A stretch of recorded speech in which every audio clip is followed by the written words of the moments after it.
അല്ല, ഒന്നാമത്തെ കാര്യം എന്ന് വെച്ചാൽ ഞാൻ ഒരുപാടൊന്നും പ്രിപ്പയർ ചെയ്യാറില്ല. കാരണം നമ്മൾ ഉദ്ദേശിക്കുന്ന ആയിരിക്കില്ല ചിലപ്പോൾ ഡയറക്ടറിന്റെ വ്യൂ, അതായിരിക്കില്ല സ്ക്രിപ്റ്റ് റൈറ്റർ വ്യൂ, അതായിരിക്കില്ല സിനിമാറ്റോഗ്രാഫറുടെ വ്യൂ. അതുകൊണ്ട് തന്നെ അതിനു വേണ്ടി പ്ലാൻ ചെയ്ത് പോയി കഴിഞ്ഞാൽ പെട്ടെന്നൊന്നും നമുക്ക് ഷിഫ്റ്റ് ചെയ്യാൻ പറ്റില്ല, സ്വിച്ച് ചെയ്യാൻ പറ്റില്ല ഇവർ പറയുമ്പോൾ. അതുകൊണ്ട് അങ്ങനെ ഒന്നും പ്രിപ്പയർ ചെയ്യില്ല. അവരെന്താണോ ആ കഥാപാത്രത്തിന് അവർക്ക് ആവശ്യം ഒന്ന് അവരെ നറേറ്റ് ചെയ്യുന്ന സമയത്ത് എങ്ങനെയാണോ തോന്നുന്നത് അങ്ങനെ അവതരിപ്പിക്കുന്നത്. നിന്റെ ഒരു ജഡ്ജ്മെന്റ് നീ വെക്കാറുണ്ടോ?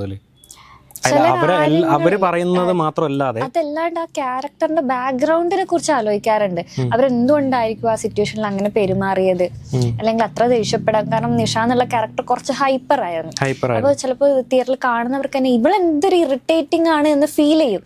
ആ ഇറിറ്റേറ്റിംഗ് ആണ് ആ ക്യാരക്ടർ. കാരണം ഒരു 10 വർഷത്തോളം അതിൽ 9 വയസ്സുള്ള മോനാണ് സിനിമയിൽ. അപ്പൊ ഏകദേശം ഒരു 10 വർഷത്തോളം കല്യാണം കഴിഞ്ഞ് ഒരുമിച്ച് ജീവിക്കുന്ന കപ്പിളാണ് അതില്.